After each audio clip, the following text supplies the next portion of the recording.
출애굽한 이후로 지금 시내산에 머물러 있어요. 이 시내산에 머물러 있는 기간이 거의 1년 조금 안 돼. 1년 조금 안 돼. 거의 11개월, 거의 20일 넘게 이 정도 있어요. 그러니까 1년 가까이 이 시내산에 지금 있는 거예요. 지금. 여기서 어떤 일이 있었어요, 여러분? 자, 이제 저를 보시죠. 이 시내산에서 어떤 일이 있었어요? 하나님께서 이렇게 하신 거죠. 하나님께서 애굽의 노예 생활하고 있는 이스라엘 백성을 출애굽, 모세를 통해서 탈출을 딱 시켰어요. 그래가 홍해를 건너서 그리고 쭉 시내산까지 인도해 오셨어요. 물론 그 안에 시내산에 오기까지 있었던 사건들 있었죠. 그건 우리가 어디서 정리했어요? 출애굽기에서 정리했죠. 출애굽기에서. 그래서 시내산에 도착을 해서 뭐 했습니까? 하나님께서 거기서 언약 맺었죠. 출애굽기 24장 시내산 언약을 맺었죠. 그리고 하나님께서 이제 뭐 하셨어요? 율법을 주셨잖아요. 십계명을 비롯한. 십계명은 율법 중에서 하나의 총론, 하나의 헌법과 같은 거예요. 헌법.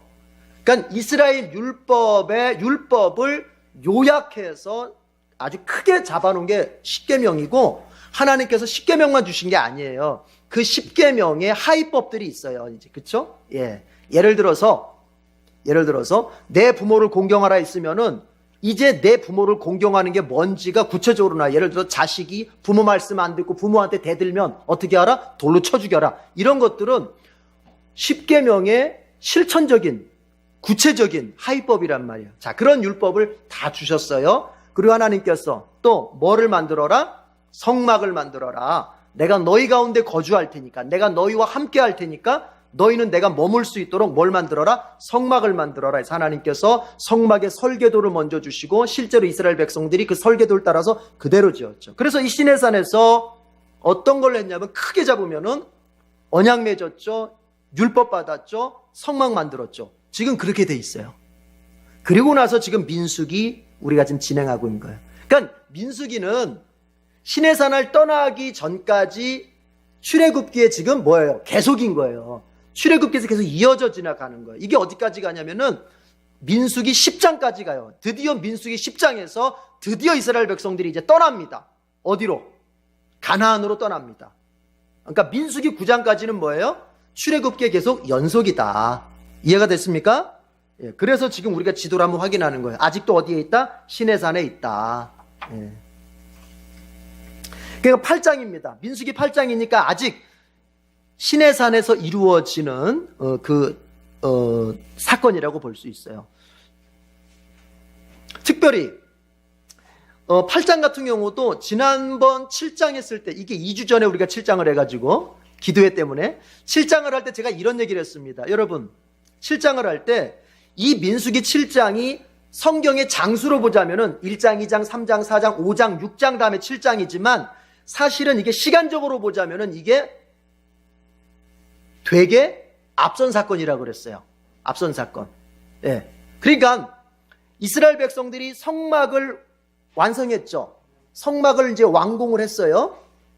그 다음에 그러니까 2년 1월 1일 출애굽한 지 2년 1월 1일, 그러니까 1년 만에 출애굽할 때가 1년이니까, 그게 기원이니까 2년 2월이라고 하는 것은 사실은 만으로는 몇 년이 지난 거예요? 1년이 지난 거예요. 1년이.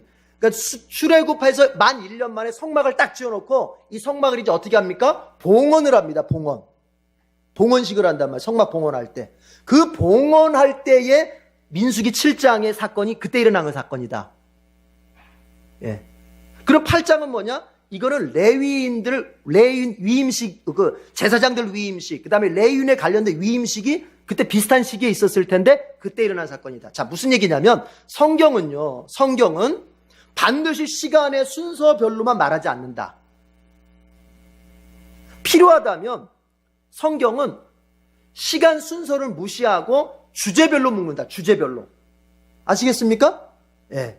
그래서 우리가 복음서를 읽을 때도 약간 헷갈리는 게 그거예요. 특별히 마태복음 같은 경우는 예수님의 순서대로 이렇게 성경을 적지 않았어요. 마태가. 주제별로. 그래서 예를 들자면 병을 고치는 것이다. 병고침이다. 신유다. 병고침이 주제다. 그럼 마태복음 8장에다가 다 모아놓게 되는 거예요. 거기다가. 이해가 되시죠? 그 얘기는 뭐냐면은 여러분, 시간의 순서. 우리가 예수님 믿고 나서 예수님 믿고 나서 시간이 흘러가는 대로 배워가는 것도 중요합니다. 그러나 여러분, 그거 못지않게 중요한 게 뭔지 아세요? 내 신앙이 주제에 맞아야 돼요. 무슨 얘기냐? 내 신앙이 구체화가 돼야 돼요. 구체화가. 시간만 간다고 다가 아니에요. 뭐예요? 한 가지 한 가지가 내 신앙에서 정리가 될 수 있어야 돼요. 정립이 될 수 있어야 돼요. 한 가지 한 가지가 뭐가 돼야 돼요? 정립이 돼야 된다고요. 정리가 돼야 된다고. 예를 들어 봅시다. 자, 믿음. 도대체 믿음이라는 게 뭘까? 은혜. 도대체 은혜라는 게 뭘까? 내가 예수 믿는데 예수 믿는다고 하는 건 도대체 뭘까? 이런 주제 하나하나가 나의 시간과 관계없이 정리되어 있어야 돼요, 지금. 이렇게 봅시다, 또. 자, 가정. 우리 가정생활 합니다. 도대체 예수 믿는 가정은 어떠해야 될까? 이거 정리되어 있어요, 여러분 안에? 정리되어 있어야 돼요. 자, 물질. 예수 믿는 사람에게 물질이라고 하는 것은 어떤 의미고 그 물질의 쓰임새가 어떠해야 될까? 이게 정리가 되어 있어야 돼요. 주제에 맞게 내 신앙이 차곡차곡 어떻게 되어 있어야 돼요? 정리가 되어 있어야 돼요. 그러면서 시간이 가야 돼요. 그러면서 예수 믿는 횟수가 늘어나야 된다고요. 그런데 많은 부분에서 어떤 일이 벌어지고 있습니까? 그런 주제별 신앙의 항목 하나하나가 정리되지 못한 채로 그냥 예수 믿는 횟수가 늘어가면서 집사 되고 권사 되고 장로 되고 목사 되고 이래버리니까 어떻게 돼요? 그냥 신앙이 내가 교회 다닌 지는 40년 50년이 됐는데 신앙이 온통 뭐예요? 혼란 그 자체. 하나도 정리가 돼 있지 않아서 혼란이야. 이쯤이면은 내가 예수님을 그래도 한 3, 40년 믿었으면 이제는 내 후배에게 신앙을 전수해 줄 수 있어야 되는데, 신앙생활에 대해서 이건 이거다, 이건 저거다 딱딱 가르쳐 줄 수 있어야 되는데 그럴 수가 없어. 왜요? 내 안에도 정리가 안 돼 있어. 내 안에도 말끔하게 차분하게 체계적으로 정리가 안 돼 있다 보니까 뭘 가르쳐줘야 할 줄을 몰라. 내가 내 자식한테 예수 믿는 신앙생활을 전수해주고 가르쳐줘야 되는데 뭘 가르쳐야 할지도 모르겠어. 뭘 어떻게 가르쳐야 할지 모르겠어. 이게 왜 이렇게 되는 거예요? 내 안에도 정리가 안 돼 있어요. 아주 기초적인 것부터가 정리가 안 돼 있어요. 예수님은 도대체 나한테 누구냐? 이것부터도 정리가 안 돼 있어요. 내 인생 마지막 종말에 나는 도대체 어떻게 될 것인가? 정리가 안 돼 있어요. 그러니까 우리는 어떻게 해요? 내 인생 너머의 사건에 대해서 여러분, 예수 믿는다는 거는 한번 단적으로 해봅시다. 예수 믿는다고 하는 것은 우리의 육신의 삶이 끝나고 그 다음 세계에 대해서 소망을 가지고, 즉 천국에 대해서 소망을 가지고 오늘 현실을 우리가 견디면서 사는 게 예수 믿는 것 중에 하나잖아요. 그러나 그런 것들이 정리가 안 돼 있으면 어떻게 되느냐? 온통 우리는, 따라합시다, 보이는 것만 집착하게 된다. 집착하게 되는 거예요. 하나하나 정리가 되어 있어야 돼요. 주제별로. 여러분의 담임 목사인 저는 그거를 하나하나 좀 더 깊게, 그저 시간이 흘러가는 신앙으로서가 아니라 한 가지를 깊게 파고들어서, 죄다! 그러면 도대체 죄가 뭐고 그 죄가 우리의 영혼과 인생 속에 어떻게 영향을 주는지 깊게 파고들어서. 여러분, 신앙생활이요, 그저 표면적으로 하려고 들면은 굉장히 표면적입니다. 우리가 왜 회개가 안 나오는 줄 아세요? 자, 매달릴 때 뭐부터 해야 된다? 회개부터 해. 회개하면서 매달려야 돼. 근데 막상 회개하려고 들면 회개할 게 안 보여. 왜 그렇죠? 왜 회개할 게 안 보이죠? 이런 정도 돼야 보여. 아, 내가 간음을 하고, 내가 정말 사기를 치고, 내가 정말 내 현실에서 뭔가 정말 도덕적으로 찔릴 만한 어떤 일이 있어야 내가 비로소 주님 이거 잘못했으면 이렇게 돼요. 그렇지 않은 이상 우리는 회개, 다시 말해서 어떤 특정한 죄의 행동을 하지 않았을 때는 내게서 회개할 게 전혀 안 보여. 왜 이렇게 되는 거죠? 그럼 우리 회개할 게 없나요? 신앙생활이 표면적으로만 되기 때문에 그런 거예요.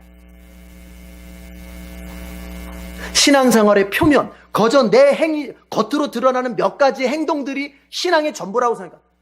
뿌리를 못 보는 거예요, 뿌리를. 내 내면 깊은 곳에서 뿌리를 못 보는 거예요. 내 마음 깊은 곳에 하나님에 대해서 어떠한 태도를 가지고 있는지, 하나님을 아주 쉽게 얘기합시다. 정말 내 마음 깊은 곳에서 진심으로 하나님을 사랑하고 있는지 아닌지, 정말 하나님을 깊게 사랑하고 있는지, 아니면 하나님을 사랑하는 것 같은데 세상을 사랑하고 있는지, 이런 것들이 안 보이는 거예요. 왜요? 하나하나가 정리가 안 돼 있어요.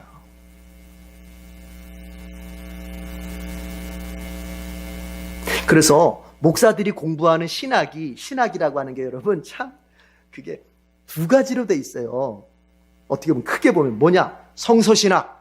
성서신학이라는 건 뭐냐? 시간이 흘러가는, 이 성경이 분명히 시간을 두고 기록됐기 때문에 이 시간의 순서에 따라서 성경을 연구합니다.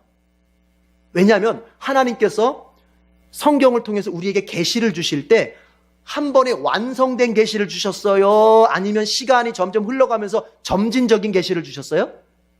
점진적인 계시를 주셨어요. 처음 들어요? 여러 번 얘기했는데 성경을 통해서 우리에게 주시는 계시는 점진적인 계시. 그러니까 하나님이 처음에는 요만큼 보여주고, 시간이 흐르면 요만큼 보여주고, 그 다음에 이만큼 보여주다가 예수님 때 와서 어떻게 보여줘? 완전하게 보여주신 거예요. 그러면 여러분 보세요. 아브라함이 하나님에 대해서 더 많이 할까요? 우리가 하나님에 대해서 더 많이 할까요? 왜 그렇죠? 그렇죠. 이제 이해했죠? 우리는 완성된 계시, 점진적인 계시, 완성된 계시를 얻었기 때문에 우리가 아브라함보다 하나님을 더 잘 알아야 되는 거예요. 시간의 흐름을 따라서 한편으로. 또 하나는 뭐예요? 좀 죄송합니다. 조직신학이라고 그래가지고 뭐냐면 주제별로 성경을 보는 거예요. 구원이 뭐냐, 그리스도가 누구냐, 하나님이 누구냐, 교회가 뭐냐, 성령이 뭐냐, 종말이라는 게 뭐냐, 도대체 성령 충만이 뭐냐, 은사가 뭐냐, 주제별로 보는 거예요.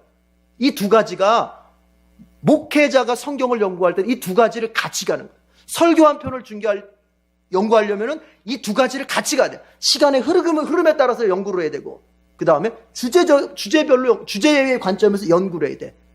그거는 곧 뭐냐? 우리의 신앙생활이 시간의 흘러감을 따라서 배워야 할 것들이 있고, 그 다음에 주제별로 하나하나 정리되어야 할 것들이 있는 거예요. 그래서 민수기 자체가, 아니 성경 자체가 때로 주제별로 정리가 필요할 때는 뭘 무시해버린다? 시간의 흐름도 무시해버리고 주제별로 딱 정리해버린다.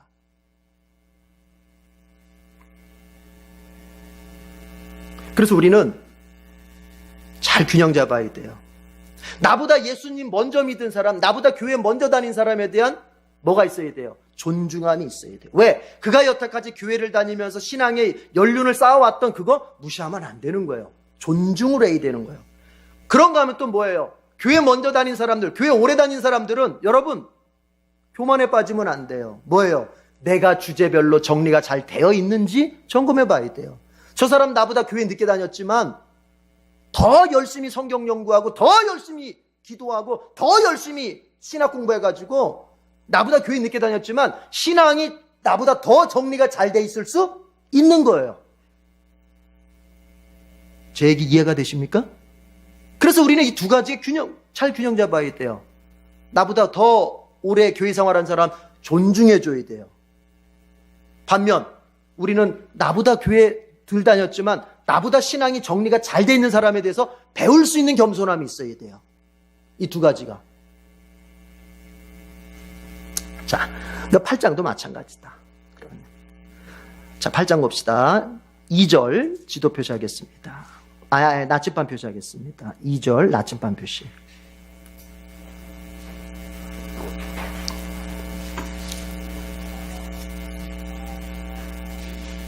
다 같이 읽습니다. 시작. 아론에게 말하여라. 너는 그에게 등잔을 밝힐 때에는 등잔 7개가 등잔 앞 맞은 쪽을 비추게 차려 놓으라고 일러라. 첫 번째 단락은 뭐냐면 주님께서 등잔, 우리 성소에 보면 여러분, 자 이제 성막 공부해 봅시다. 성막은 어떻게 되어 있어요? 여기서부터 들어간다고 생각해 보세요. 그러면 맨 처음에 뭐가 있어요? 성소가 있고 그 다음에 지성소가 있죠. 성소에는 뭐가 있어요? 성소에, 자 여러분 볼 때 성소의 왼쪽 편에 뭐가 있어요? 들어가는 입구 왼쪽 편에 시선들을 피하시네. 등불이 있죠. 그죠? 등불. 그렇죠. 등잔대. 등불이 있었죠. 가운데가 뭐 있었어요? 분향단이 있었죠. 그렇죠. 향 피우는 분향단. 그 다음에 여러분 오른쪽에 뭐가 있어요? 떡상이 있었죠. 그래서 등불, 분향단, 떡상. 성막. 보이죠? 봤잖아요. 들어가면서. 그 지성소. 그 휘장이 쳐 있는데, 성소와 지성소 휘장이 쳐 있는데, 그 휘장을 쫙 걷고 들어가면 안에 지성소인데, 거기 뭐 있어요? 언약궤만 있죠. 그렇죠?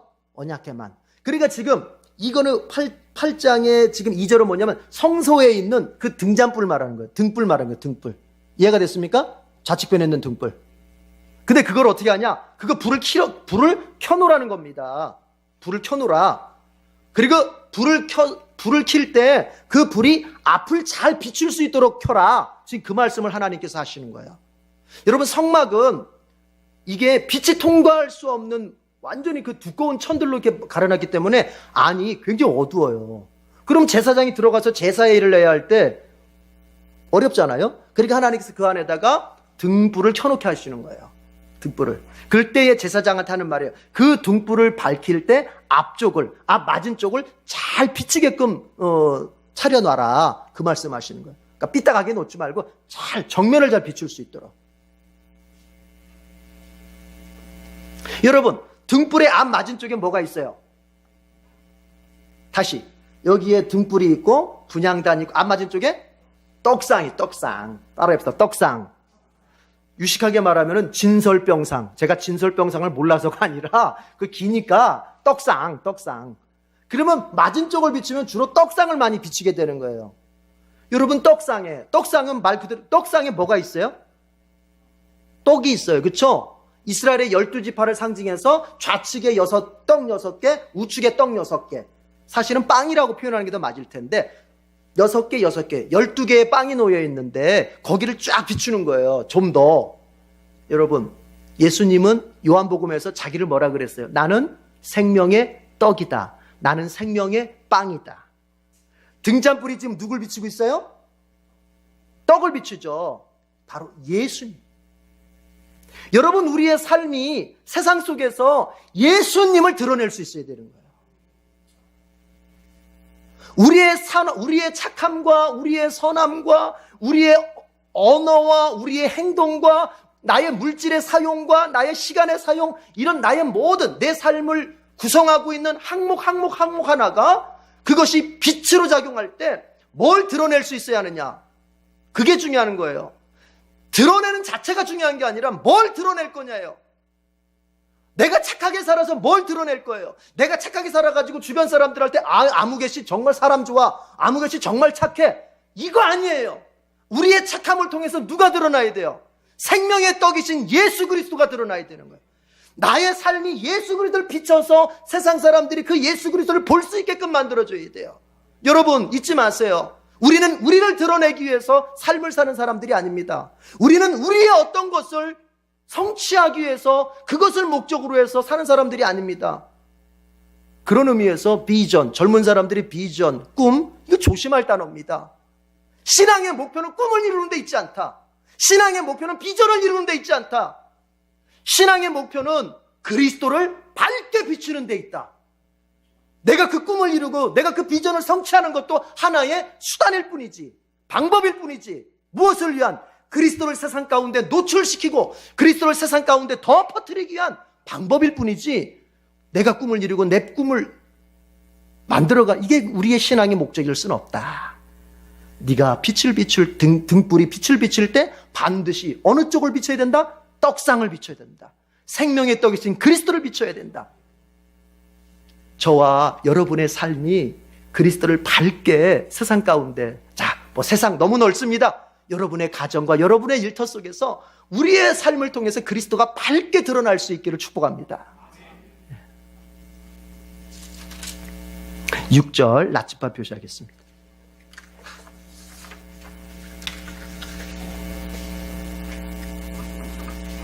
자, 6절 나침반 표시하고 읽어보겠습니다. 시작. 너는 이스라엘 자손 가운데에서 레위 사람들을 데려다가 그들을 정결하게 하여라. 10절, 11절 지도 표시하겠습니다.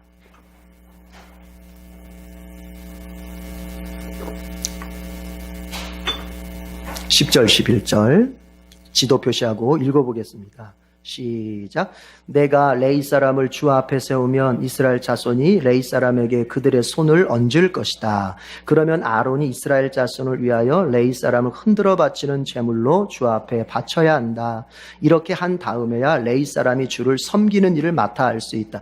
두 번째 단락은 뭐냐면 이제 레위인들이 성막의 일을 이제 성막 봉사를 해야 되는데 그것을 위해서 취임하는 취임 기념 제사라고 볼 수 있어요. 그러니까 레위인들이 이제 성막 봉사라고 하는 공적인 일에 업무를 개시하기 위해서 이제 그들이 그 취임하는 그 기념 제사를 이제 드리고 있는 거예요. 근데 하나님께서 먼저 이렇게 말씀하세요. 취임 기념 제사를 드리기 전에 취임식을 먼저 하기 전에 6절에서 레위인을 데려다가 그들을 먼저 어떻게 하라? 정결하게 하라. 그래서 모세가 이제 이렇게 하라. 하나님께서 지금 앞에는 하나님의 명령입니다. 레위인을 데려다가 정결하게 만들어라. 어떻게? 모세가 속죄물을 뿌립니다. 그리고 전신을 머리부터 발끝까지 삭도, 칼로 이 털 같은 걸 다 깎아냅니다. 전신을 다 삭도로 깎아냅니다. 그리고 옷을 빨아서 다시 입습니다. 이게 정결하게 하는 의식적인 하나의, 그러니까 이거는 의전적인 거죠. 그렇죠? 예, 의전적인 거. 예. 그래서 어떻게 한다고요? 속죄물을 뿌리고 전신을 삭도로 밀고 그다음 옷을 빨아서 입는 거예요. 그러면 그들이 정결하게 됐다고 하는 하나의 상징이에요. 그거는. 그렇게 먼저 하라는 거예요. 그 다음에 뭐예요? 10절, 11절에 이제 취임 제사를 속죄제물 드리고 번제물 드리고 소제물, 곡식제물 드리면서 이제 취임 제사를 그렇게 하도록 하자. 그때 그 취임 제사 때 어떻게 하느냐? 이스라엘 백성들이 이제 레위인들 머리에 손을 얹고 어떻게 합니까? 안수합니다. 안수. 그게 10절, 11절인 거예요. 그렇게 해서 취임 제사를 드려라라고 이제 하나님이 명령을 주시는 거예요. 우리가 여기서 놓치지 말아야 될 게 있어요. 여러분, 하나님께서 이렇게 순서를 짜놓은 걸 잘 봐야 돼요. 일보다 성결이 먼저예요. 아시겠어요? 일보다 성결이 먼저예요. 그걸 우리 교회에서 쓰는 말로, 우리 에덴교회에서 자주 쓰는 말로 바꾸면 뭐냐? 사역보다 성화가 먼저인 거예요. 주님께서 일꾼을 세우실 때 그 순서가 분명히 있는 거예요. 어떻게? 먼저 정결해야 돼요. 성결해야 돼요. 먼저 하나님 앞에 쓰임받을 수 있는 자격이 뭐냐면 성결한 거예요. 일이 먼저가 아니에요. 일의 능력이 먼저가 아니에요. 그가 일을 잘하느냐 못하느냐 이게 먼저가 아니에요. 지금 분명히 하나님 말씀하세요. 레위인을 데려다가 그들을 정결하게 해라 먼저. 그리고 난 다음에 어떻게 해요? 이제 그들을 일꾼으로 세우게 되는 거예요. 여러분, 이것은 우리에게 신앙생활의 순서가 뭐가 돼야 되는지에 대해서 가르쳐 주는 거예요. 사역이 먼저가 아니라 성화가 먼저인 거예요. 우리가 먼저 신경 쓸 부분은 하나님 앞에 거룩한 나 자신을 유지해가는 것이 우리에겐 더 중요한 거예요. 우선. 그러면서 이제 뭐예요? 이런 말을 할 때 여러분이 오해하지 말 것이 있어요. 이런 말을 할 때 오해하지 말 것은 그럼 사역이 별로 안 중요하구나. 일하는 게 별로 안 중요하구나. 이런 의미가 아니에요. 둘 다 중요해요. 둘 다 중요한데 거기는 뭐가 있다? 순서가 있다는 얘기예요. 순서가. 나 자신을 하나님 앞에 내어드릴 때, 주님의 일꾼으로 내어드릴 때 뭐가 있다? 순서가 있다는 거예요. 하나님이 원하시는 순서. 먼저는 뭐다? 성화다, 성화. 그리고 뭐다? 사역이다.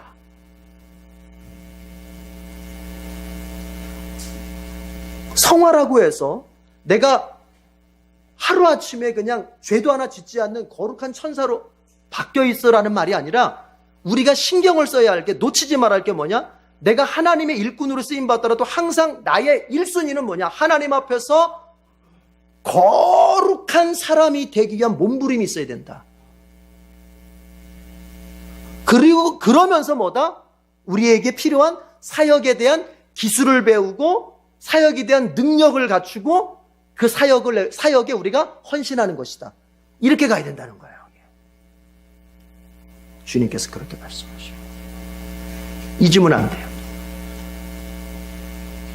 그래서 제자 훈련을 할 때는 반드시 그 순서로 인격적인 성화를 먼저 확인하고 그 다음에 그 사람에게 사역에 관련한 기술을 가르쳐주고, 반드시 예수님이 그렇게 하십니다. 예수님이. 근데 벌써 구약 성경에서 하나님 자신이 그렇게 레위인을 세웠다는 것입니다. 여러분, 우리가 속기가 쉬운 것 중에 하나가 뭐냐면, 우리가 어느 한쪽으로 치우치면 안 돼요. 나는 주님 앞에서 거룩하게 살기 위해서 몸부림치는 사람이다. 이것에만 내가 딱 이렇게 이것만 강조하다가, 그러면 실제로 그 사람이 교회 안에서 봉사하고 섬기고 일하고 하는 것을 안 한다면 그것은 신앙생활, 자기가 자기를 속이고 있는 거예요. 맨날 기도하고 하나님 앞에서 뭔가 거룩하게 살기 위해서, 내면적인 삶을 거룩하게 살기 위해서 애는 쓰는데, 만약 교회 안에서 교회가 행하는 그런 어떤 일들에 대해서 같이 봉사하고 같이 뭔가 자기 자신을 헌신시키고 이런 거 안 한다면 그 사람은 신앙이 잘못된 거예요. 자기를 속이면 안 돼요. 반대로 내가 주님의 일을 한답시고, 그냥 주님의 일을 한답시고 그 일에만 취해가지고 그 일에 쫓겨가지고 나 자신을 돌아보면서 하나님 앞에서 내가 정말 하나님과 나와의 관계가 어떤지, 내가 하나님 앞에서 제대로 된 어떤 그런 영적인 어떤 상태를 유지하고 있는지, 이런 것들을 들여다보지 않으면서 일에 막 쫓겨가지고 일의 재미에 빠져가지고 일에 막 심취해 있는 사람, 이 사람도 안 되는 거예요. 저는 그런 사람, 양쪽의 사람들을 다 봤잖아요. 양쪽의 사람들을 다 봤어요. 네.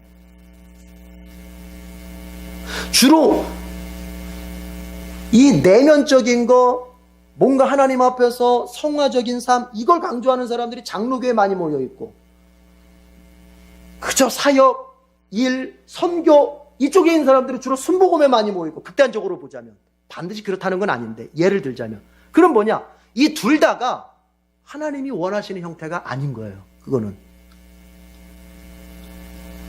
어떻게 가야 된다? 이게 한 세트로 같이 있어야 되는 거예요.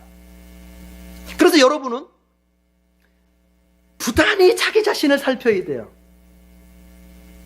특별히 여러분, 위험스럽다면은, 누가 위험스러울 수 있냐면은 일하는 사람들이 자칫 잘못하면 위험스러울 수 있어요. 일하는 사람들이 교회에서 내가 일하고 주님을 위해서 일한다 하는데 나 자신을 끊임없이 하나님 앞에서 살피는 일을 하지 않아. 내가 정말 바른 믿음을 가지고 있는지, 내가 하나님 앞에서 바르게 신앙생활을 하고 있는지. 예를 들어 봅시다. 여러분, 예를 들어봐요. 아주 쉽게 예를 들어 봅시다. 여러분 지금 여기 왔잖아요. 그렇죠? 얼마나 피곤해요. 직장에서 일을 마치고 여기 달려올 때 얼마나 피곤해요. 왔어요.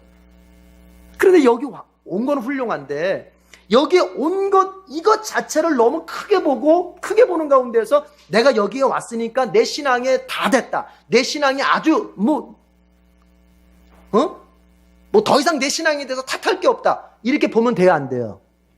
안 되는 거란 얘기예요. 아주 쉽게 예를 들자면, 우리는 그렇게 주님을 위해서 일하고 주님을 위해서 뭔가 행동하고 주님을 위해서 뭔가 애쓰되 놓치지 말 게 있어요. 여러분, 나를 살펴야 돼요.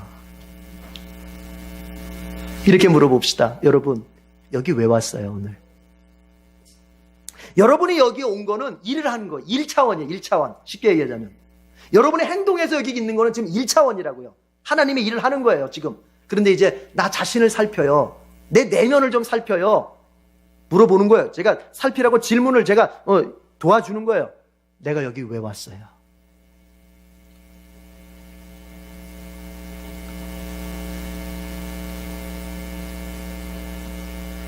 왜 왔어요?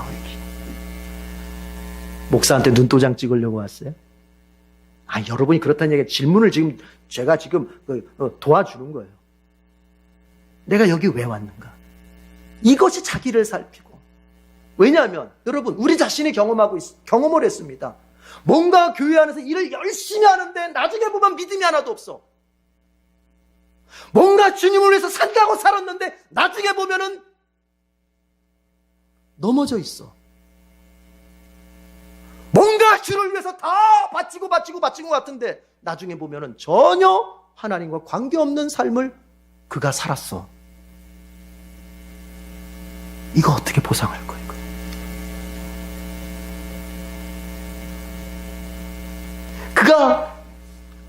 그들이 행했던 그 모든 게 뭐냔 말이에요.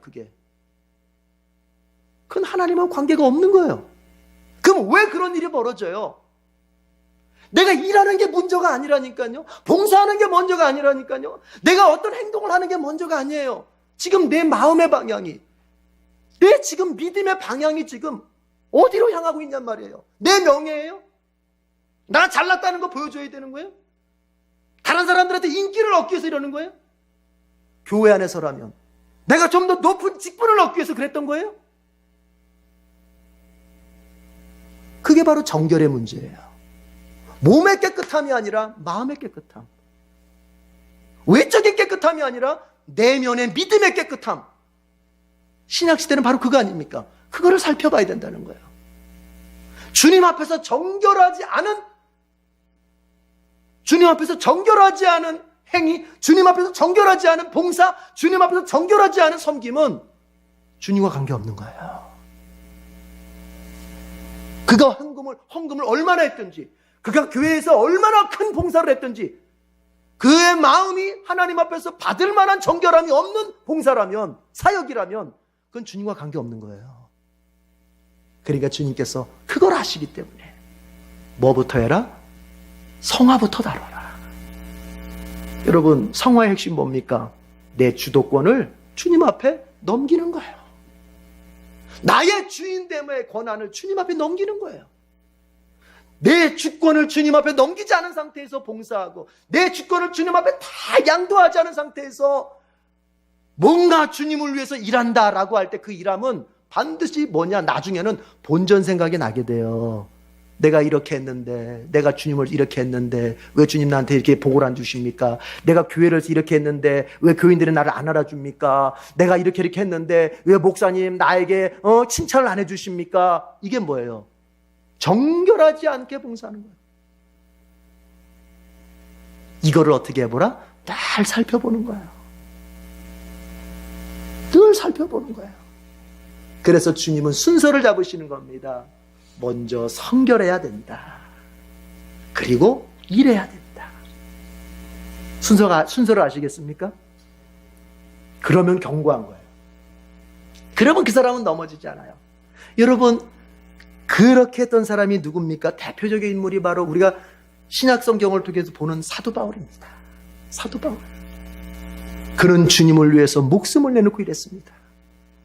그러나 그가 그 모진 고난 속에서 주님을 위해서 일생을 다 살았지만, 그가 고백할 때마다 나오는 말이 뭡니까?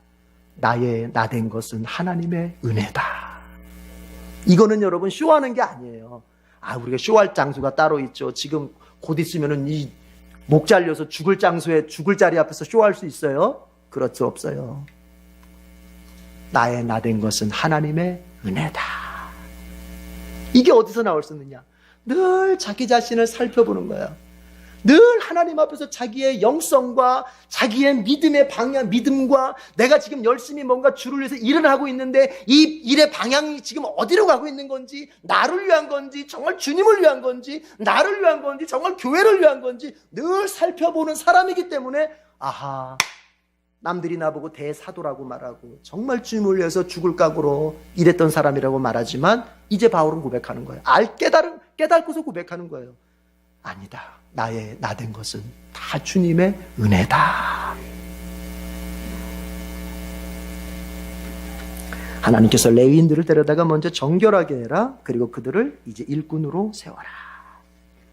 여러분, 우리 두 가지 균형 잘 잡읍시다. 16절 나침반 표시하겠습니다.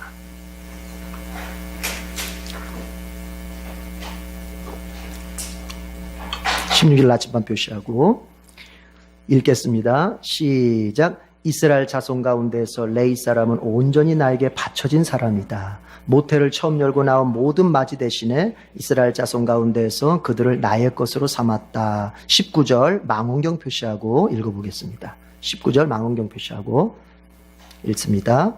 시작. 내게 바쳐진 그 레위 사람을 이제 내가 이스라엘 자손 가운데에서 구별하여 이스라엘 자손을 대신하여 회막에서 맡은 일을 하게 하려고 또 이스라엘 자손의 죄를 속하여 주어 이스라엘 자손이 성소에 접근할 때라도 재앙을 받지 않게 하려고 아론과 그의 자손에게 레위 사람을 주었다. 이 세 번째 단락에서는 뭘 얘기하냐면 하나님께서 이 레위 지파 사람을 갖다가 성별한 그 근거, 왜 그 이스라엘 백성 가운데서 레위인을 따로 하나님께서 성별하셨는지, 그리고 그 성별의 목적, 그들을 성별해서 어디에다 쓰려고 하는지에 대한 목적을 얘기하는 거예요. 자, 쉽게 얘기하면 이런 거예요. 레위 지파가 따로 성별된 이유는, 거룩하게 구별된 이유는, 하나님의 성막의 봉사를 위해서 구별된 이유는 이스라엘의 모든 지파의 장남들을 대리하기 위해서요. 대신하기 위해서.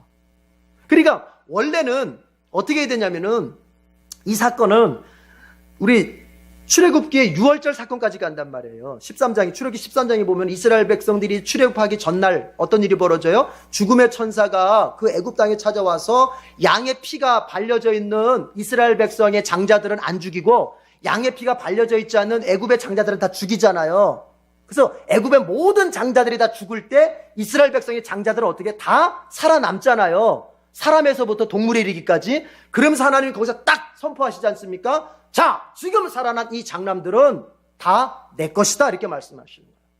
죽음에서 살아난 장남들은 다 내 것이다. 이것이 계속 이어지게 되는 거예요. 계속 이스라엘 역사 내내 이어지는 거예요. 전통으로. 어떻게? 어떤 가정이든지 장남은 다 누구 것이다? 하나님 거다.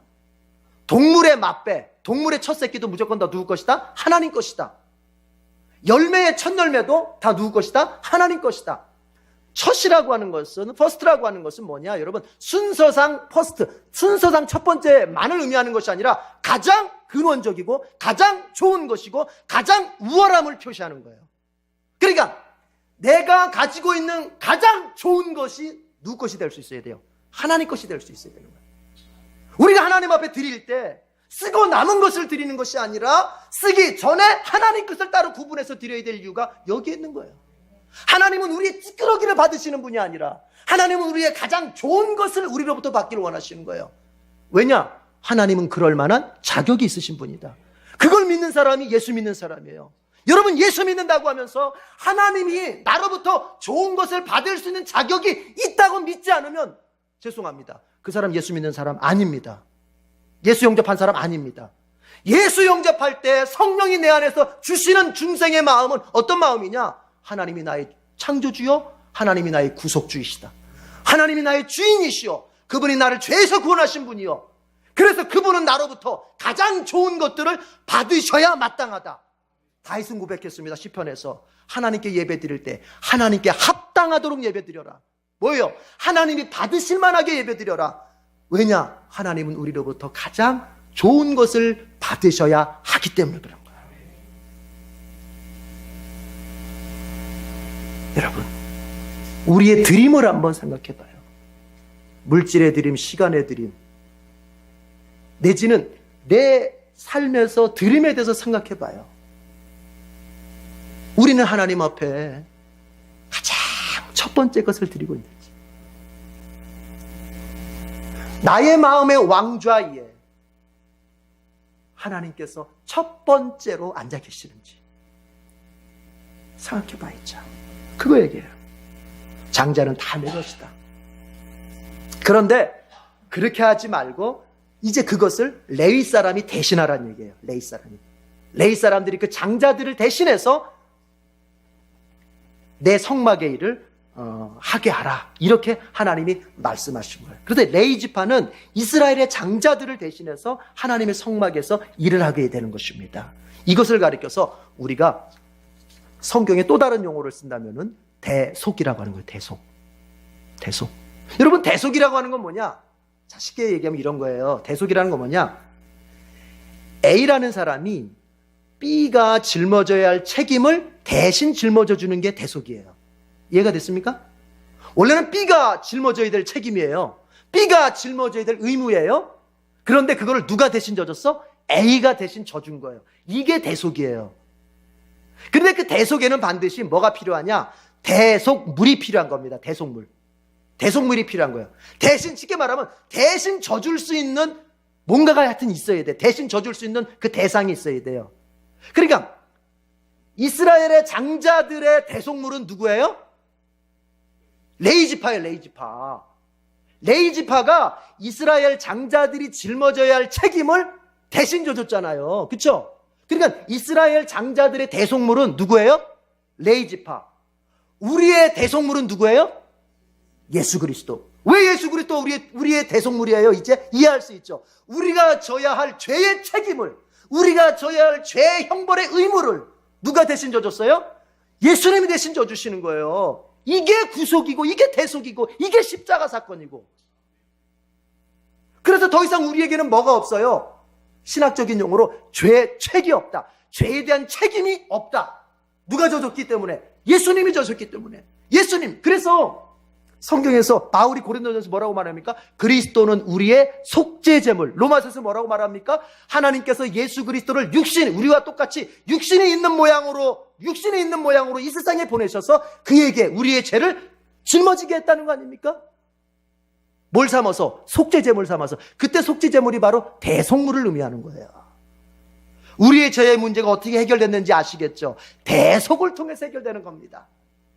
예수님께서 우리가 짊어져야 할 죄의 짐을, 죄의 책을, 죄에 대한 형벌을, 죄에 대한 저주를, 죄로 말미암는 우리의 모든 저주와 고통과 실패와 우리의 모든 영원한 죽음까지 대신 짊어져 주신 거예요. 그리고 우리가 받아야 할 마땅한 형벌을 그가 대신 받아 주신 거야. 이게 십자가 사건이에요. 벌써 근데 구약에서 벌써 아까 얘기했죠? 여러분, 성경은 어떤 계시? 점진적 계시. 구약에서 주님께서 대속의 원리를 조금 보여주신 거예요. 대속이라는 게 있어. 레위인들이 이스라엘의 장자들을 대신 짊어져주는 대속이라는 게 있어. 이 조금 보여주신 거예요. 근데 우리가 나중에 이제 완전히 알았어요. 이 대속의 사건 중에서 최고의 대속의 사건은 누구를 통한 대속의 사건? 예수 그리스도를 통한 대속의 사건이다. 감동이 안 되나요?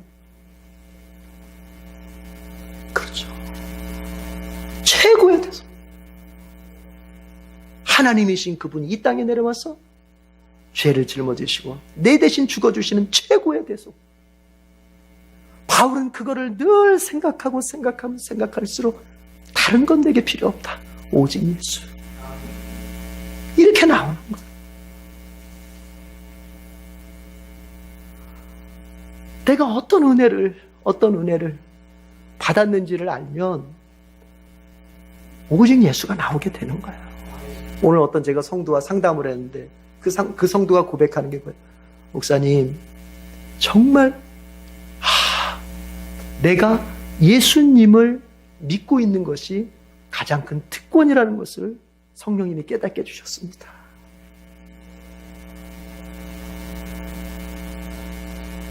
예수님을 믿고 있는 게 가장 큰 특권이라는 걸 제가 깨달았습니다. 여러분, 그럴 때 헌신이 나오는 거야. 그럴 때 변치 않는 헌신이 나오는 거예요. 헌신이 나로부터 출발하면 그 헌신은 반드시 변질되게 돼 있어요. 그래서 제가 언제 여러분에게 강한 헌신을 요구한 적이 있습니까? 그렇지 않습니다. 여러분들 스스로가 하나님의 은혜를 체험하고 여러분들 스스로가 예수 그리스도의 구원의 은총이 무엇인지를 제대로 깨닫고 제대로 은혜를 경험하면 나를 써주십시오 하고 나오는 거예요. 대속,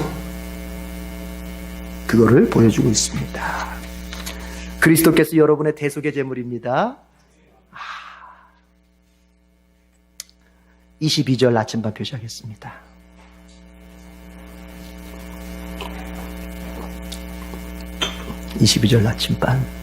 그래서 여러분은 죄책감을 갖지 마십시오. 정죄감을 갖지 마십시오. 그리스도께서 여러분의 죄를 짊어지시고 대속하셨으니 이제 뭐예요? 여러분, 자유할 수 있어야 돼요. 한번 물어봅시다, 여러분. 여러분, 제가 이런 책에서 이런 내용을 본 적이 있어요. 정신병원에 있는 그 어떤 심리학자 그런 책을 썼던데 이름을 제가 기억이 못 하겠는데 그런 얘기를 썼어요. 정신병원에 있는 사람들 가운데서요, 내가 죄를 용서받았다고 하는 확신만 있어도 그 정신병원에 있는 4분의 3이 퇴원할 수 있는 사람들이 많대요. 제 얘기 이해하셨어요? 그 정신병원에 있는 사람들 가운데서 내가 죄 용서받았다, 하여튼 무슨 죄를 졌는지 모르겠는데 내가 용서받았다고 하는 확신만 딱 들어가면은 그 병원에서 퇴원할 사람들이 4분의 3이 된대요. 통계를 내보니까. 무슨 얘기예요? 신자도 마찬가지예요. 예수께서 여러분의 대속제물이십니다. 예수께서 여러분의 죄의 모든 걸 짊어지시고 다 해결하셨습니다. 아멘! 하는데, 그런데 이 죄가 해결이 됐나? 내가 엊그저께 이런 죄를 졌는데 이거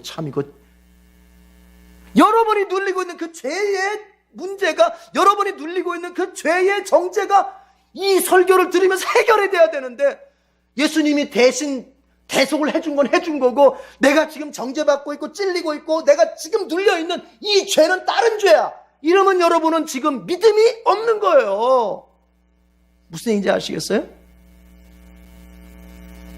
예수님께서 여러분의 죄를 대속하셨다고 하는 것은 바로 여러분이 지금 너무 눌려있고 너무너무 그것 때문에 지쳐있고 너무나 아파하고 있는 그 죄, 바로 그 죄를 대신 예수님이 짊어지셨다는 얘기입니다.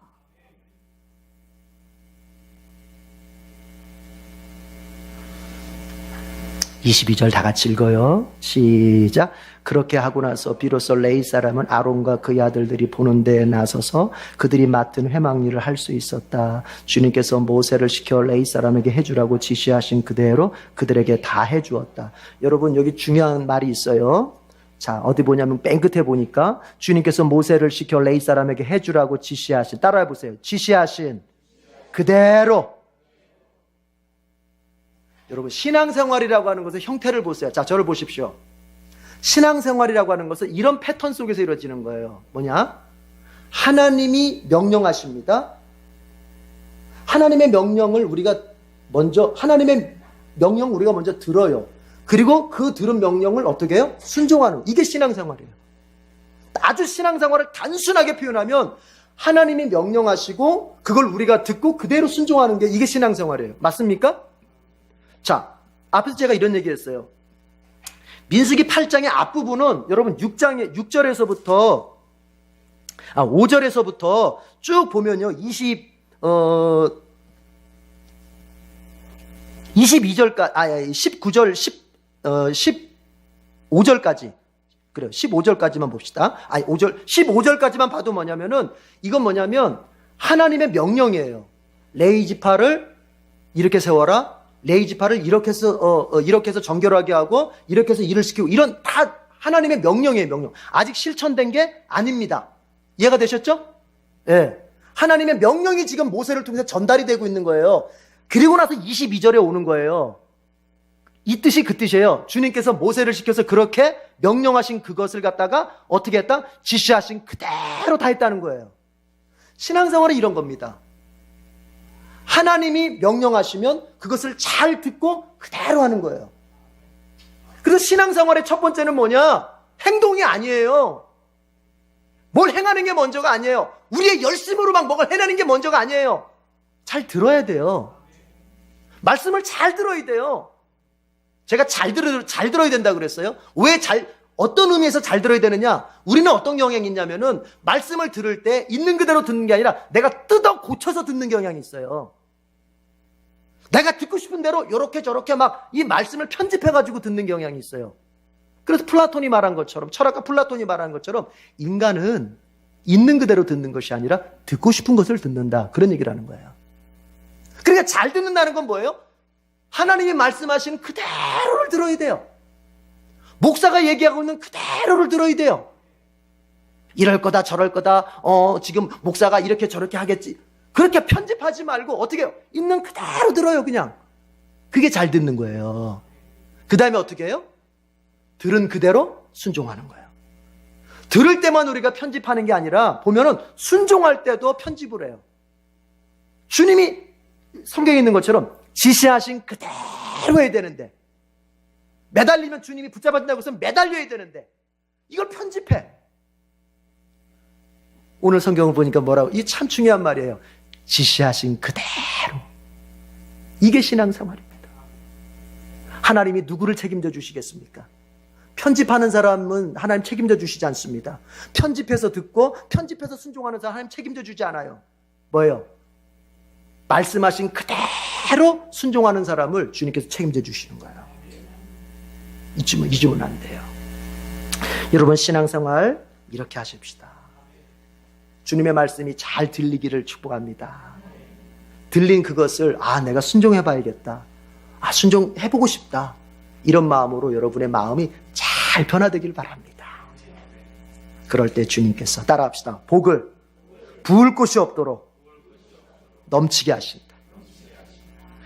마지막입니다. 24절 25절 나침반 표시합니다. 마지막 24절 25절.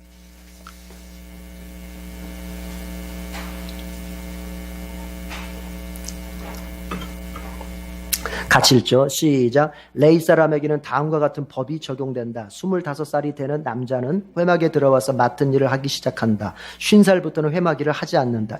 이게 뭐냐면은 이거 지금 레위인의 정년퇴직을 말하는 것입니다. 그러니까 레위 남자가 하나님의 성막에서 봉사를 하는데 몇 살부터 몇 살까지 하느냐? 25살부터 49까지 한다고 볼 수 있죠. 50살이면 그만둬야 되니까. 50살에 은퇴해야 되는 거예요. 50살에 은퇴.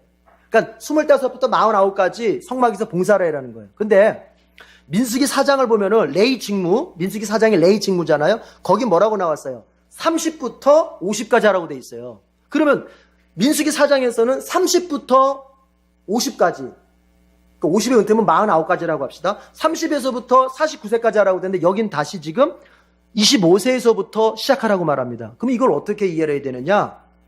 이런 거죠. 5년은 견습기간이다. 그러니까 30부터 정식적으로 본격적으로 이제 자기가 일을 맡아서 성막의 일을 하는데 5년 동안 뭐 한다? 연습시키는 거예요. 보조로 따라다니면서. 여러분, 주의 일은요, 젊다고 할 수 있는 게 아니에요. 이런 얘기들 해요. 그 교회는 젊은 사람들이 많아서 좋겠어. 젊은 사람이 많으면 좋죠. 왜냐하면 미래가 있는 거니까. 근데 중요한 것은 젊다고 해서 하나님이 쓰시고 늙었다고 해서 하나님이 안 쓰시고 이런 게 아니에요. 젊음이 있을 뿐만 아니라 거기에 뭐가 있어야 돼요? 여러분, 숙련성이라는 게 있어야 되는 거예요. 그 일을 깊게, 그 일을 능숙하게 할 수 있는 능력이 있어야 돼요. 그리고 주님께서 이렇게 그 정년을 딱 그어놓으신 25부터 50이라고 하는 이 나이를 제한하신다는 이유가 있어요. 여러분, 여기서 우리가 알아야 돼요. 주님의 일을 대충 하면 안 되는 거예요. 가장 왕성한 시기에 주님의 일을 할 수 있어야 돼요. 근데 어떻게 하느냐? 왕성한 시기에는 세상에 나가서 돈 버는 일에 집중하다가 늙어서 이제 힘없으면 교회 와서 무슨 교회 일을 취미생활로 하는 그런 식의 사고방식을 갖는 분들이 우리 교회는 없지만 가끔 밖에서 볼 때가 있어요. 그렇게 하지 말라는 거예요.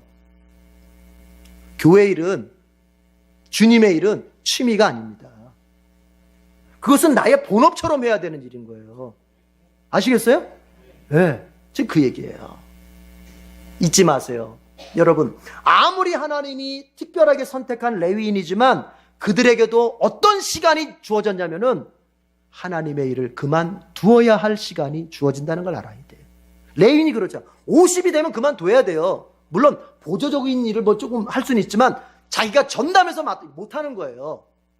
못해요. 무슨 얘기입니까? 여러분, 우리의 이 시간이 영원하지 않습니다. 주님의 일을 할 수 있는 시간이 우리에게 영원하지 않습니다. 젊은 날에 주님의 일을 더 많이 하세요.